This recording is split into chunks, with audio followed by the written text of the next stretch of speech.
So I'm laying out my oil paints here. Often when Gary Bertram gets out his paints and brushes, he's working on a life-size painting. That is, if the life is the size of a butterfly. But he also paints trees, buildings, and waterfalls that are no bigger than butterflies. He decided to try painting miniatures to be more productive, realizing it was taking him months to turn out one piece of art when he worked on a larger scale. After doing some of those, I just fell in love with it.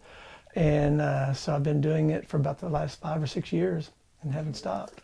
It's challenging, of course, being able to fit a big scene into a tiny space. It takes a steady hand, clear focus, and sometimes a stroke of good luck. People ask me all the time, well, how do you see that small? And I've learned over the past 2 years that it's not really what I see, it's what I feel. He says he has to feel how much paint is on the brush. Too much and it clumps. Too little and it runs. So I have to roll it around. Especially when he gets down to the most minute elements of a painting, such as the antenna on this butterfly. It actually helps me to steady my hand, when I look under the magnifier. When he goes to art shows, he says people are fascinated by the miniatures, probably because they can take in the whole work without shifting their gaze. In a miniature, one of the things that that's really unique about that is that you see the whole composition at once. There can be more than meets the eye. A magnifying glass reveals this beach scene includes swimmers and sunbathers. But you can't display something like this on a large blank wall. It would get lost.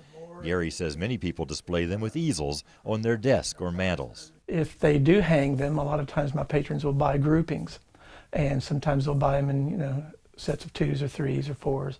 Although the paintings are little, Gary hopes they illustrate the wonders of a great big world. I think every artist wants to feel like that when they create something, that it expresses a part of their heart, and a part of their joy. And so, when people see my paintings, I want them to see that. I love God's creation. Gary Bertram's basement studio is his happy place. It's where he puts things in perspective. In Georgetown, Marvin Bartlett with the Spirit of the Bluegrass.